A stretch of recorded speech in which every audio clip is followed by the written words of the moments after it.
Assalamu alaikum. Bilim TV kanalına hoş geldiңиздер. Biz менен birgelikte убактыңызды текке кетирбестен кыскача видеолорду көрүү менен өз-өзүңүздү өнүктүрүңүз. Жаңы окуу жылына жаңы маалыматтарды алыңыз. Бүгүнкү видеобуз Блумдун таксономиясы боюнча болот. Бул мугалимдер үчүн эң керектүү. Бенджамин Блумдун таксономиясы грек тилинен кыргызчага которгондо таксис иретке келтирүү, номос, мыйзам деп которулат. Таанып билүү ишмердигинин максатын талдап, иликтөөгө жана аны ыраттуулукка келтирүүгө арналган система. Муну түзүүнүн зарылдыгы Америкада пайда болгон. Экинчи дүйнөлүк согуш аяктагандан кийин колледжде сынак алуу боюнча комитетке кирген педагогдор менен психологдордун жоон тобу Бенджамин Блумдун жетекчилиги менен педагогикалык максатты так аныктоонун жана аны ыраттуулукка келтирүүнүн жалпы жол жобосун, эреже талаптарын иштеп чыгуу максатында көп жылдык илимий изилдөө иштерин жүргүзүшкөн. Натыйжада 1956 жылы таанып билүүчүлүк ишмердиктин максатын так баяндап, чечмелеген таксономия жарыкка чыккан. Блум ой жүгөртүүнүн акыл деңгээлин окутуп үйрөнүүнүн максаты катары каралуучу 6 негизги түшүнүктү аныктап чыккан. Алар билүү, түшүнүү, колдонуу, талдоо, топтоо, баалоо. Анда эмесе ар бирине токтоло кетсек.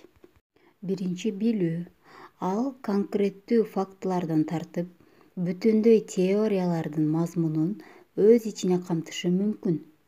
Бул түшүнүктүн негизги белгиси тийиштүү маалыматтарды эске түшүрүү менен байланыштуу. Экинчи түшүнүү.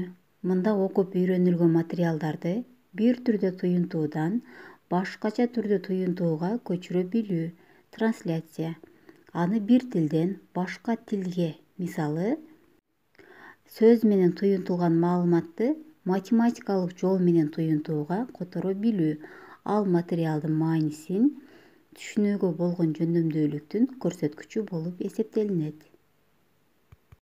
Окуучунун материалды чечмелей билүүсү, интерпретациялоосу, түшүндүрүү, кыскача баяндоо же окуянын андан аркы уланышын боолой билүүсү. Анын кийинки майнабын, түпкү натыйжасын баамдай билүү, түшүнүгүнүн көрсөткүчү катары кызмат кылат. Мындай окуунун натыйжасы материалды жөнөкөй гана эске тутуп калуудан алдаганча артыкчылык кылат. Үчүнчү колдонуу. Бул түшүнүк окуп үйрөнүлгөн материалды конкреттүү шартта жана жаңы кырдаалдарда колдоно билүүнү билдирет. Ага эрежелерди, методдорду, түшүнүктөрдү, мыйзамдарды, принциптерди, теорияларды колдоно билүү кирет. Окутуп үйрөтүүдө тийиштүү натыйжаларга жетишүү түшүнүгүнө караганда материалды кыйла бийик деңгээлде билүү талап кылат. Төртүнчү талдоо. Бул түшүнүк материалды анын структурасы так, ачык айкын, көрүнүп тургандай бөлүктөргө ажыратып бөлө билүү жөндөмүн билдирет. Буга бүтүндүн бөлүктөрүн ажырымдай билүү, алардын ортосундагы өз ара байланышты таба билүү, бүтүндү жаратуунун принциптерин аңдап түшүнө билүү кирет. Мында окуп үйрөнүүнүн натыйжасы түшүнүүгө жана колдонууга караганда өзүнүн кыйла бийик интеллектуалдык деңгээли менен мүнөздөлөт. Себеби мында окуу материалынын мазмунунда, анын ички түзүлүшүндө аңдап түшүнө билүү талап кылынат. Мында окуучу факттарды, эрежелерди жана принциптерди түшүнөт. Сөз жүзүндө берилген маалыматты, схемаларды, графиктерди, диаграммаларды чечмелей билет. Айтылган маалыматтын төркүнүн баамдай алат. Бешинчи топтоо. Бул түшүнүктүн төркүнү жаңычыл мүнөзгө ээ бүтүндүктү алуу, элементтерди же болбосо бөлүкчөлөрдү ич ара айкалыштырып чогулта билүүнү билдирет.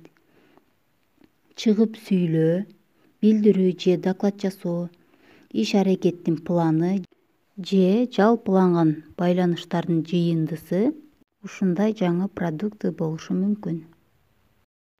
Окутуп үйрөтүүдө тийиштүү натыйжаларга жетишүү үчүн жаңы схемаларды жана структураларды түзүүгө басым жасаган чыгармачылык мүнөздөгү иш-аракеттер талап кылынат.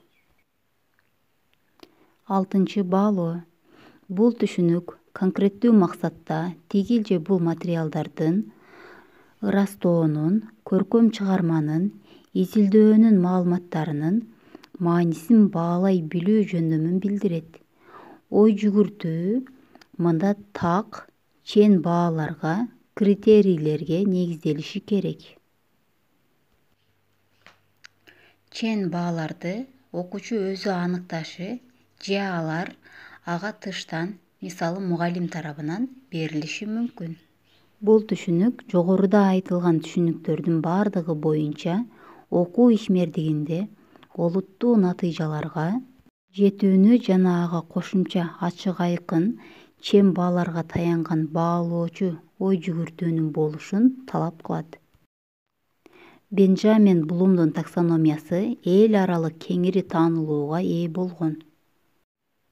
Ал окутуп үйрөтүүнү пландоодо жана анын натыйжаларын баалоодо кеңири колдонулат.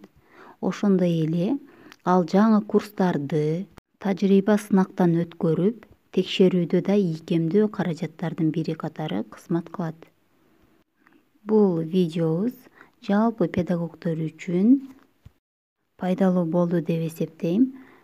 Эгерде сизге видеобуз пайдалуу болгон болсо, анда биздин баракчага тиркелип, жакты белгисин калтыра кетиңиздер. Жана ошондой эле кийинки видеобуз эмне жөнүндө болсун, комментарийге жаза кетиңиздер.